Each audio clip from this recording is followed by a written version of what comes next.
natural disasters, climate change, overcrowding. Big problems demand even bigger solutions. It's a new era for engineering. We can build our way out of anything. In Chicago, there's no room to grow, but an underground city could house thousands. This is mega engineering.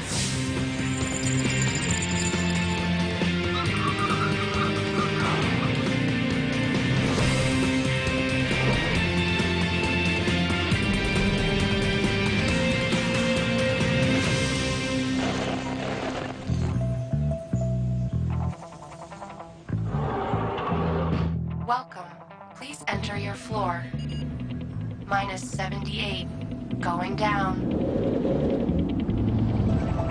This is a Chicago Underground City Express elevator with direct connections to all residences, shops, and offices below level 50.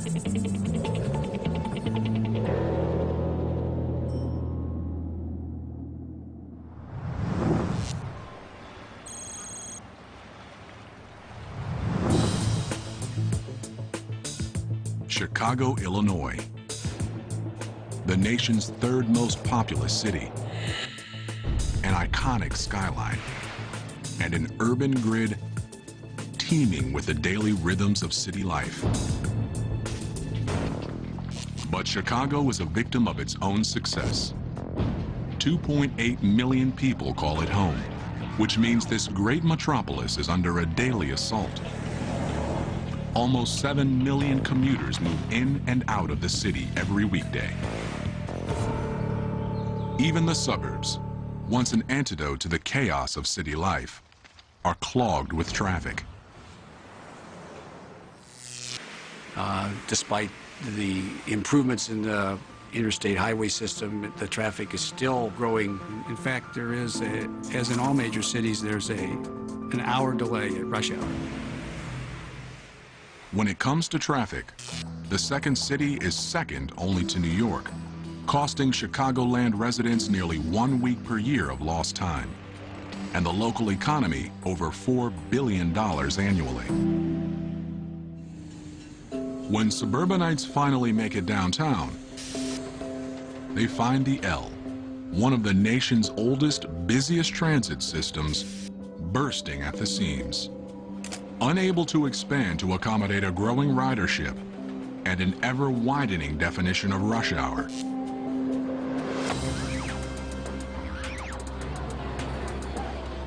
Well, the subway and L stations are only built for 8 cars, so therefore to increase the capacity in the system, it would be necessary to increase the size of the stations, and that would come at a very great expense. Undeveloped land around the city is scarce, so growing out is no longer an option. And with downtown real estate at a premium, the city needs a drastic, some say groundbreaking, solution.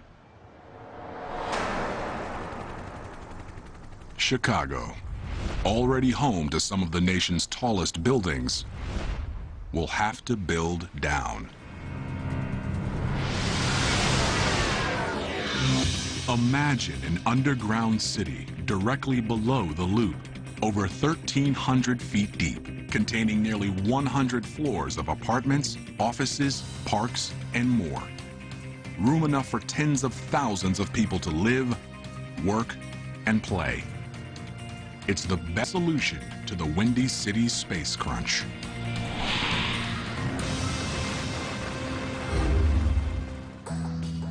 Quite clearly, you can get more people doing something or living or whatever you want to do in this underground space, where now you have very limited space on top. It's an undertaking so big, so innovative, that it will usher in a public works project of unparalleled dimensions, challenges, and dangers. It will require excavating over 230 million cubic yards of rock, construction crews laboring tirelessly below millions of Chicagoans, to build living spaces with new methods of ventilation and lighting,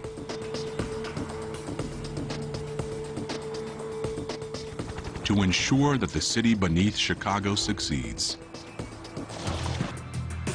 It won't be easy, but it may be necessary.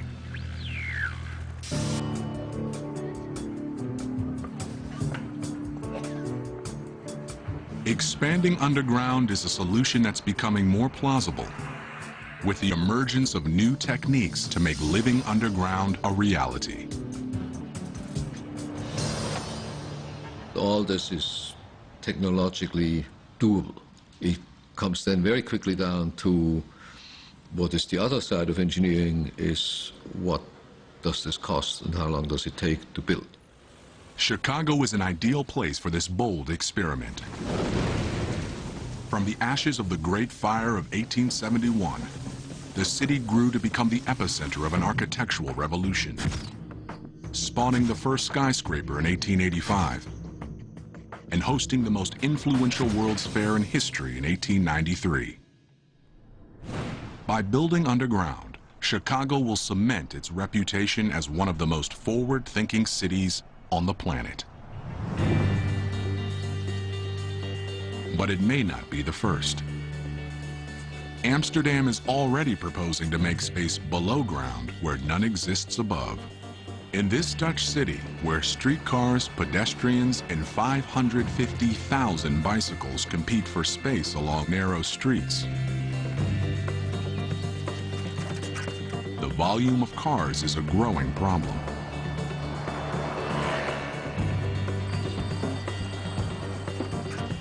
Because Amsterdam is a nice historical town and there is a lot of traffic in the town, you cannot enjoy the town because everywhere there's traffic on the channels, there's traffic on the quays, everywhere there's traffic.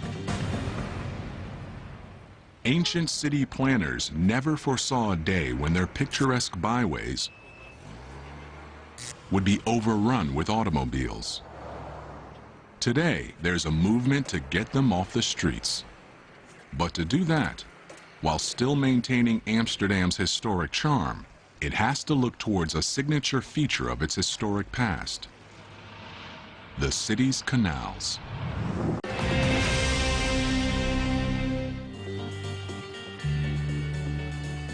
Amsterdam is already proposing to make space below ground where none exists above.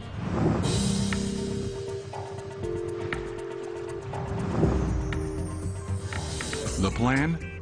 A network of underground complexes built beneath the city's 65 miles of iconic waterways.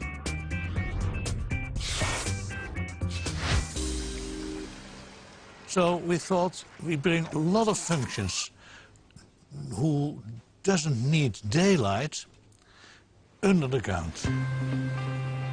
Parking garages, movie theaters, and shops, all built beneath miles of real estate that just happens to be filled with water. Working in the canal space is indeed the best option, because you make from 1 square meter which has no value, you make 6 square meters which has a lot of value, of course.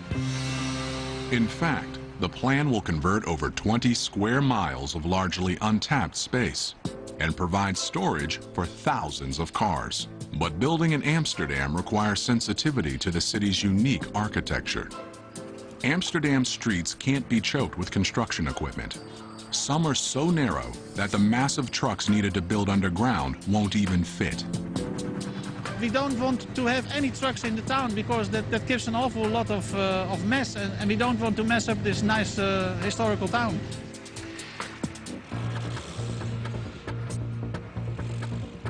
Even if crews could access the area from sidewalks, they'd be dangerously close to the city's narrow canal houses, precariously perched above the waterways. Let's say in Chicago, you have to drill a hole and you can place a house. It's a complete other way of building.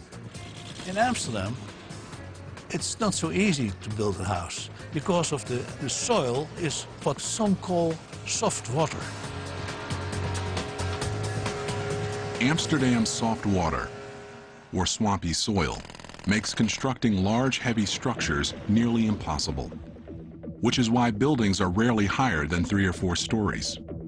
Most of the canal houses are supported by little more than wooden piles extending into that soft water. Heavy vibration generated by construction could spell disaster. Only the canals are far enough away from buildings and wide enough to fit construction equipment. But the canals are filled with water, so engineers have proposed a solution as unique as the city itself. Amsterdam's canal system has 16 working locks, which can be closed at any time. With the locks closed, the canals can be drained. I can imagine that people think that the most difficult thing is to bring out the water out of the canals.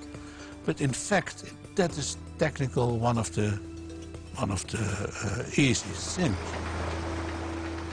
Once the canals are dry, crews will get to work, digging 30 feet down before sealing off a new surface that's both sealing to the complex below and floor to the canal above. It's a solution that will not only minimize the risk to the thousands of buildings that abut the canals, but will also keep the city from having to shut down. Because we are working in the canal space, there is less inconvenience for the people. Later, restoring the canals is as simple as opening the locks. After we have finished it, the canal is exactly the same as it is now. Only there are no cars on the ground anymore, so you can enjoy the city and the nice historical houses. The project would remove thousands of cars from sidewalks, and if it works, it could spur other cities to take up the challenge. There's just one problem. Few cities have canals from which to access their downtowns. In Chicago, there's simply no way to dig up streets without paralyzing the city and infuriating millions. People are afraid of change. That's difficult. It's not a technical difficult, but it's very difficult to explain them. You get a better solution. Chicago may be the perfect location for this subterranean experiment, because deep beneath the glass, steel, and asphalt of this historic city lies an even richer geological past. Well, I think it's easiest to think of Chicago geology as being a layer cake of widely differing geologic materials. The first layer is approximately 100 feet of glacial clay, loose, soft material that's barely suitable for large structures. But beneath that lies 400 feet of limestone, strong rock that's perfect for hollowing out large chambers. The limestone beneath Chicago is advantageous because it is stronger than concrete, typical concrete that we pour for structures. That layer is followed by over 100 feet of shale, an unstable rock that's less ideal for building. Shale is 5 to 10 times weaker than limestone. It is subject to this phenomenon we call slaking. When exposed to water, it expands and fractures and degrades.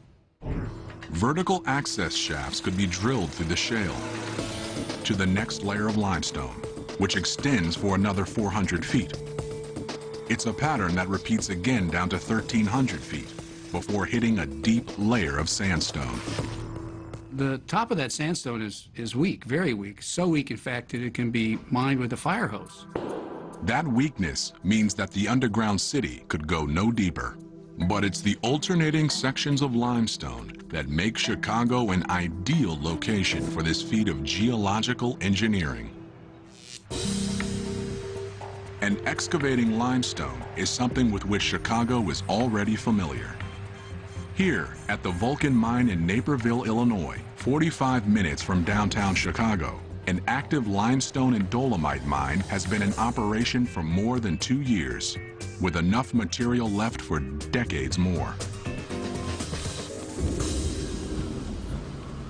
Today, crews will descend 400 feet to excavate the latest level of the mine. Their goal is to remove thousands of tons of rock in one day. They do it through a process called drill and blast.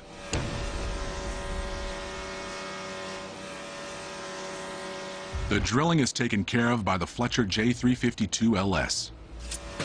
A 385 horsepower rig bores 16-foot holes into the rock, 59 holes per round, which are filled with explosives, courtesy of the ANFO loader. 2 tanks on this truck hold 5,000 pounds of ANFO, ammonia nitrate coated with fuel oil. This explosive material is injected into the holes via an air hose and set to detonate in sequence. It's a slow, methodical process. Drilling and blasting must be conducted in a strict sequence that involves drilling, loading, evacuation, blasting, ventilation. Difficulty of transporting personnel during evacuation limits the completion to a minimum of 4 to 8 hours per round. Safety is the utmost concern, but the process gets results. The 1,100 pounds of ANFO used in this round dislodges 1,400 tons of material and take a 14-foot layer from the wall. Drilling and blasting creates an open space where once there was a solid mass of rock. It also creates a structural engineering challenge which must be addressed immediately. Excavating large openings causes stress concentrations that can overload the rock without reinforcement, and the larger the opening and the deeper the opening, the larger the stress concentration. To shore things up, another driller is on the job, boring vertical holes which are then filled with epoxy and steel bars to reinforce the ceiling.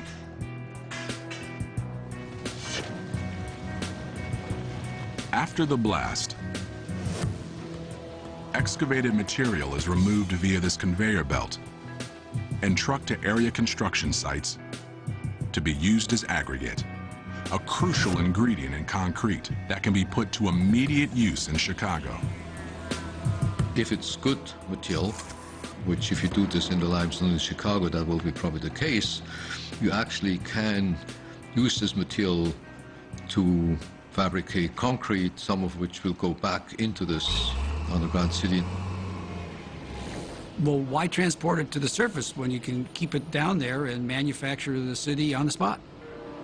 The underground city could use some of the material, but not all of it, leaving enough extra excavated material to pave over 30,000 miles of roads, which could stretch around the globe 1.5 times.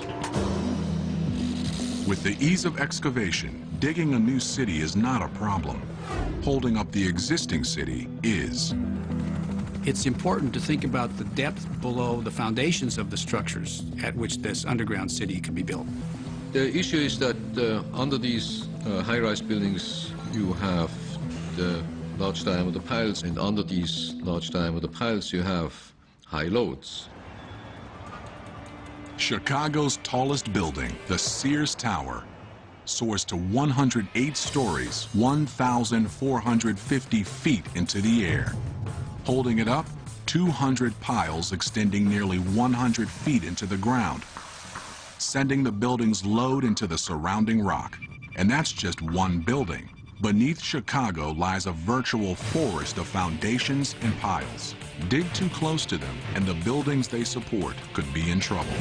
If you were to dig a hole right under the end of the pile, the lower end of the pile, quite clearly that would collapse. For safety's sake, the first level of the underground city must be positioned hundreds of feet beneath the lowest pile. But getting there without closing city streets, rerouting miles of train lines, or redirecting sewage tunnels, water pipes, and utilities would be an enormous challenge. Avoiding them altogether would be the easiest, cheapest option. To access the underground city, it would be important to construct that in an area where there weren't structures and utilities already.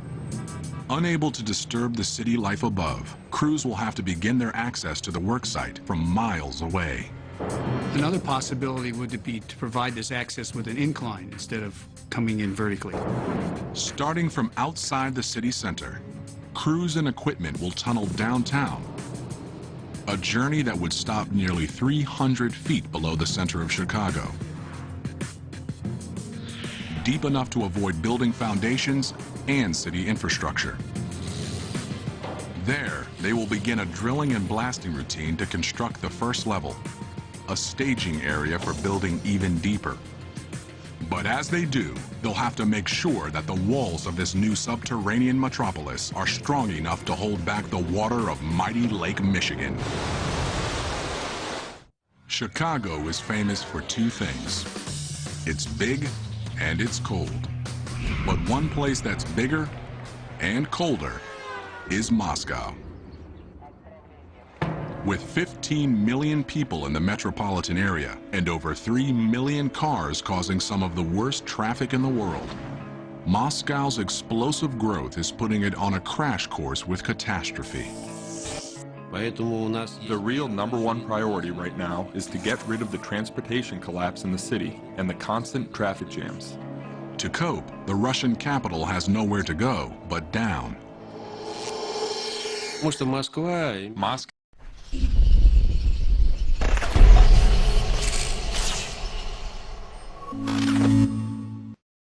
has a historic center. If we want to build anything and not ruin any historic architecture, we have to build underground.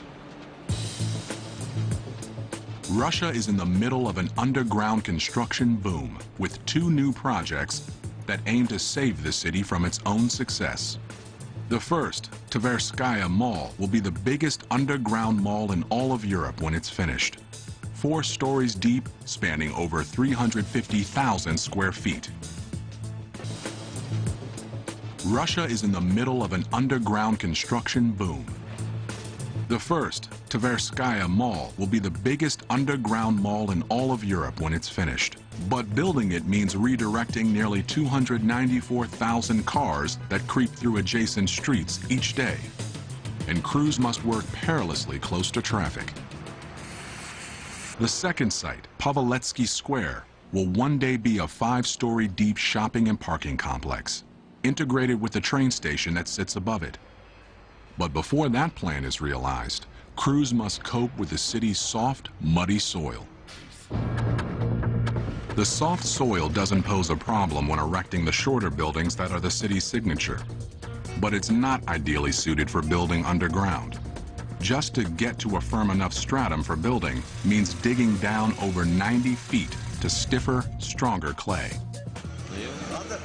Back at Paveletsky Square, the crew knows those challenges all too well. Digging one giant hole for an underground mall isn't an option. Not when Moscow's loose, muddy soil is so hard to hold back. So today, instead of digging space for the complex and then lining it with concrete walls, they are doing the opposite, building the walls first. That's the job of this excavator. 6 sets of blades dig through the slop, cutting a 2-foot-wide chamber that is almost immediately filled with concrete, forming walls to a complex that is yet to be hollowed out. It's slow and laborious, requiring frequent starts and stops just to clean it. But once the walls are set, crews can continue digging. But the challenge doesn't end after the walls are in place. Digging in a city means rerouting utilities, sewage lines, and other infrastructure. Eventually, crews will be able to hollow out this section of Paveletsky Mall. Like on the other side of the worksite, where crews are now 100 feet deep. Lining the walls with steel rebar, concrete, and plastic. With so much water dripping through, the risk of cave-ins is still all too real. That's why these giant poles, 5 feet in diameter, some 200 feet in length, are put in to hold back the walls. Despite their massive size, they're temporary, removed once the entire box is reinforced. Because water always finds the weakest path, engineers must be vigilant, even though Paveletsky Square is half a mile from the Moscow River.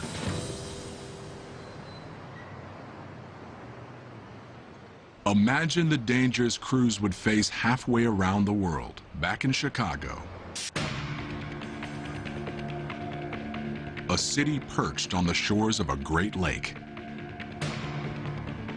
One could imagine Lake Michigan being right there.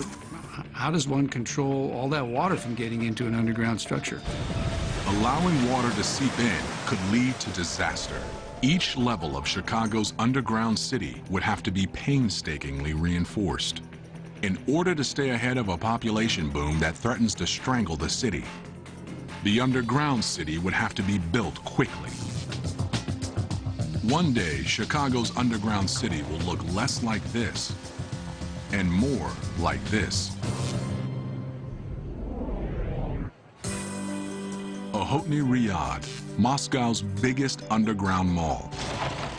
With 3 stories of shopping and dining, it's a place where thousands of Muscovites can escape the cold. It's just like Chicago's underground city of the future. The mall is hidden in plain sight, mere steps from the center of the city. For Chicago's underground city to even begin to approach the comfort of Moscow's underground mall,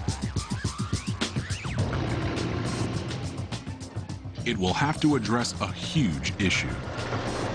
In any mine, air quality is a priority. During construction, engineers can employ a ventilation method in use at the nearby Vulcan mine.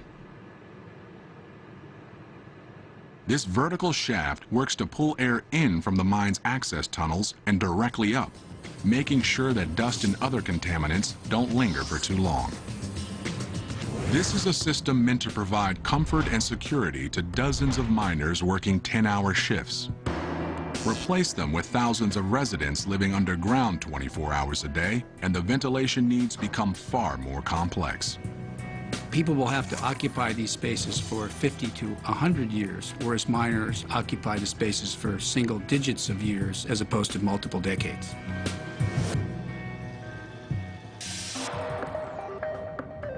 Deep beneath the ground, there will be no open windows, no breezes to keep fresh air circulating. Ventilation is a problem that's already been solved, far beyond the needs of any underground city in Boston, Massachusetts. Here, engineers behind the Big Dig, the most expensive public works project in U.S. history, were faced with thousands of cars passing through almost 4 miles of tunnels every day, spewing tons of poisonous exhaust. Moving vehicles push air through the tunnels, but traffic jams can cause air to linger and dangerous gases to build up. So the Massachusetts Turnpike Authority installed a complex ventilation system to keep the air moving. Near tunnel openings, jet fans circulate air. But with some tunnels as deep as 120 feet, Boston had to go to more extreme measures to bring air underground. Deep beneath this building in the heart of Boston lie the lungs of the Central Artery Tunnel System. A building 125 feet tall pulls in fresh air and transfers it to the tunnels below. The intake air is sucked in through those louvers, as you see behind me, and it's sucked down to a fan chamber and through a series of tunnels or conduit into the tunnel. 100 feet below ground, in a massive intake room, giant fans pull fresh air down the shaft. 400 horsepower engines are capable of moving 333,000 cubic feet per minute and generating wind speeds of up to 62 miles per hour. It's a powerful system based on age-old techniques. All the components of the Big Dig basically used tried and true technology. The hardware and the mechanical equipment performing the ventilation is pretty much a century old now. It takes 13 buildings like this to cover Boston's tunnels.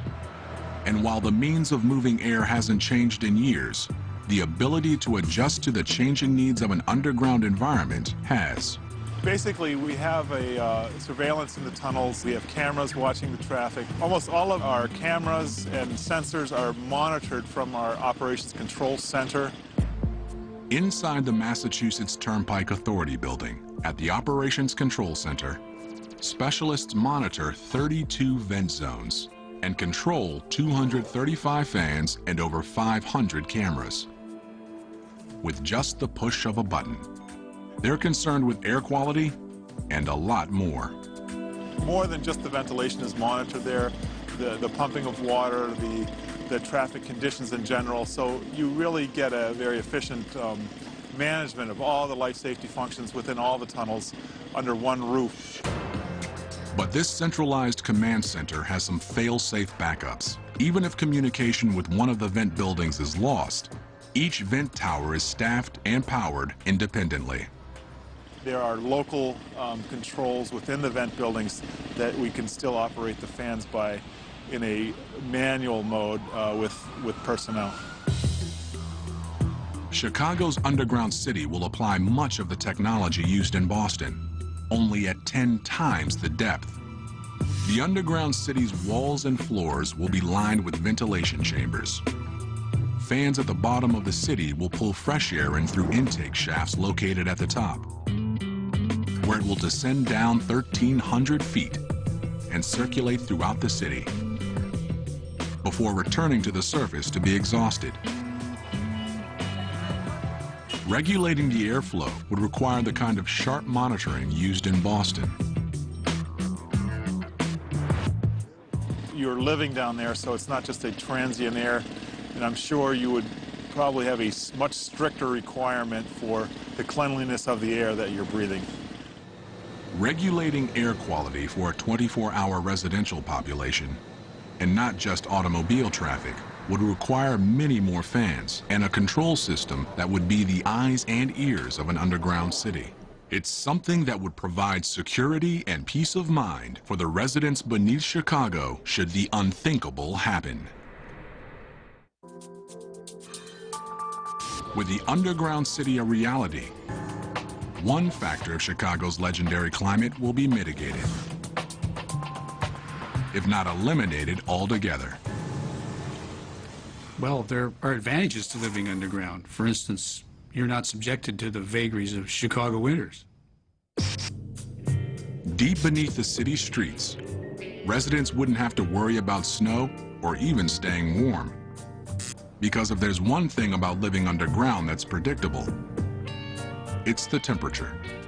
Well, no matter how hot or cold it is in the air in Chicago, 20 feet underground, it's around 55 degrees Fahrenheit, no matter the time of the year.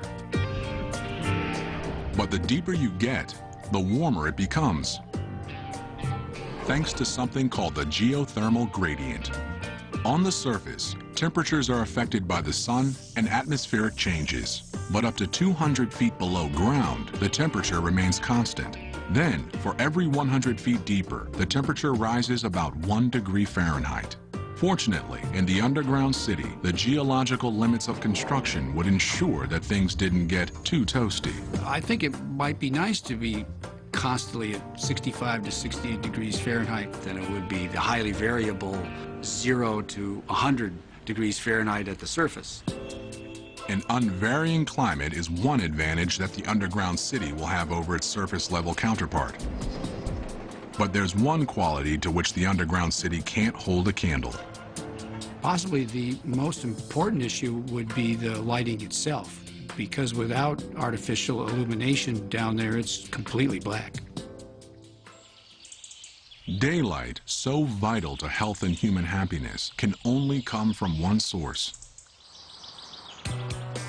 Even in Moscow, with just 70 sunny days per year, the underground mall Ahotny Riyadh does what it can. With skylights that decorate the roof of the mall, allowing sunlight to travel 3 stories underground. It's a solution that'll work in Chicago too, up to a point. Massive skylights will illuminate the structure's uppermost levels, but deeper down there would be no way for sunlight to reach people. This simple fact would make opting for a life above ground, in spite of Chicago's cold, worth it to many. But if a solution exists, it may be found at Rensselaer's Polytechnic Institute's Lighting Research Center in Troy, New York. Here, researchers focus on light's effects on health and the circadian system, the 24-hour cycle that all humans are programmed to follow. The circadian system wants to see a regular 24-hour pattern. And that is the pattern that we evolutionarily grew up with.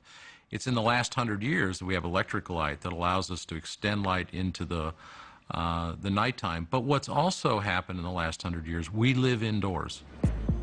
With that move indoors to offices and homes with electric lighting, humans have disrupted the light-dark pattern that regulates the circadian system.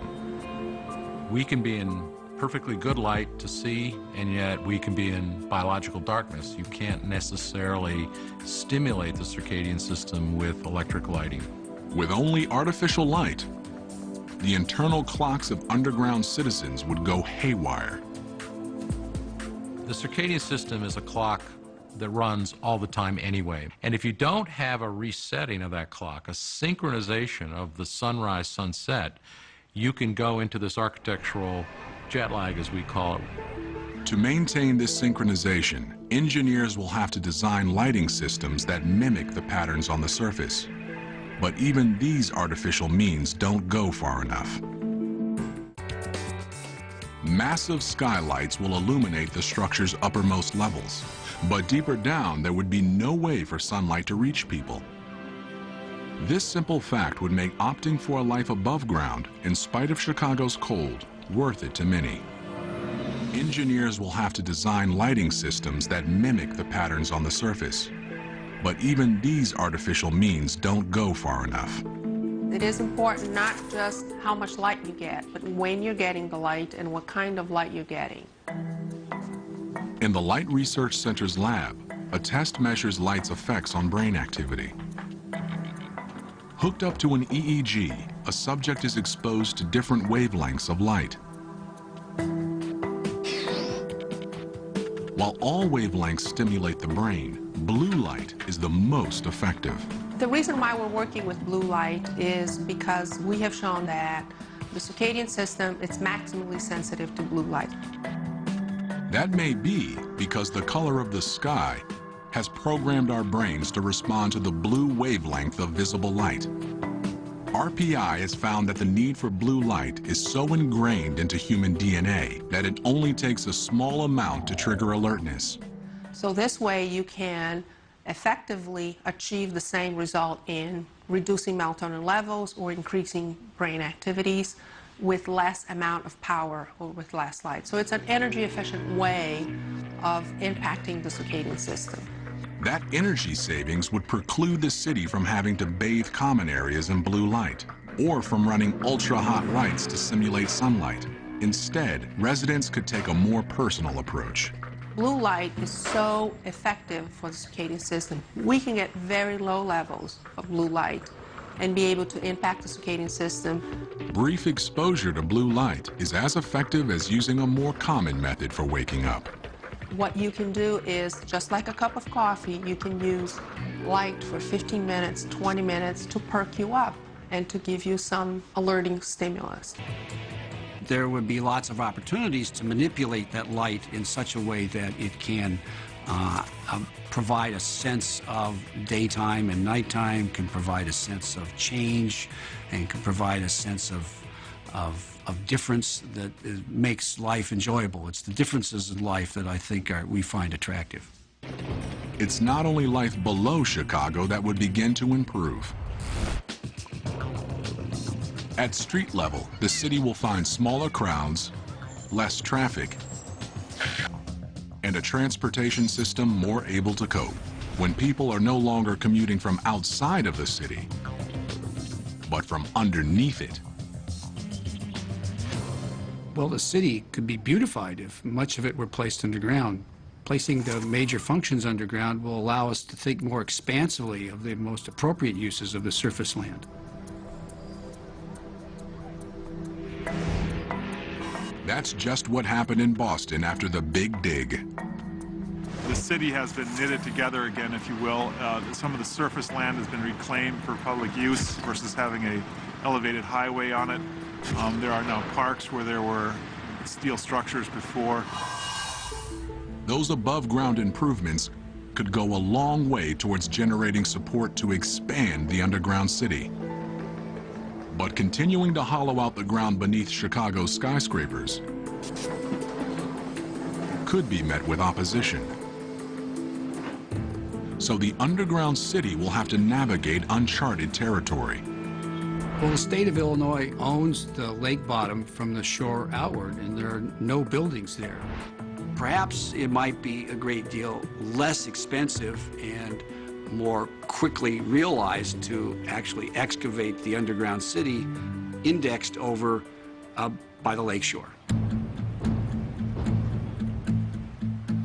By connecting a new network of underground chambers to the existing underground city, urban planners could create a mirror image of the city beneath the lake. In terms of changing the way in which the world thinks of Chicago, it might move it out of the realm of its current beautiful vertical skyline to thinking about maybe its underground skyline. There's just one problem. The first part of the underground city was built without anyone living there. The challenges that once only affected crews could now have an impact on thousands of permanent underground residents. You'll never be able to see the complete picture underground as you will above ground. So the unknowns are basically higher, and you have to deal with that during construction. Most important issue to address would be the possibility of any types of historic gas deposits that are located there.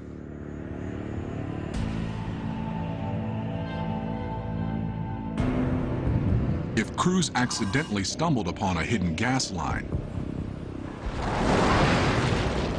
the consequences could be disastrous. Evacuation plans would share much in common with those in place for skyscrapers. One can only think about the situation for tall buildings now. How many elevators would be necessary? How many stairwell cores would be necessary? Those same discussions would have to be held for the underground facility as well. But thousands of feet below ground, those considerations would be flipped upside down. With elevators inoperable, stairs would be the only means of egress. Those at the bottom levels would have to climb the equivalent of a 100-story building to escape. Not an option for the very young, elderly, or handicapped. Emergencies would require fast thinking and fast acting on the part of city officials, who would seal off trouble spots, protecting the rest of the city by flushing out dangerous gases. The technological challenges of building underground can be overcome. It will cost more or will cost less. But from a technical point of view, there's not much left today that we cannot do. The psychological challenges are another story. The question is, how much time would people spend on the ground? Where's the limit where people would say, no, I don't want to do that? But with cities bursting at the seams, struggling to keep up with a population boom, those concerns may be overridden by practical necessity. It will take some time for Chicagoans to accept the necessity of living underground. 10, 15 generations from now, if people have been exposed to nothing else but living on the ground, they will accept that. I think that, to be quite honest, humans are a very robust species, and they do get used to things that you don't believe they get used to. So I think humans would get used to living underground, and I would get used to living underground too. One day, people around the world will do more than just shop or drive underground. One day, we just may live there.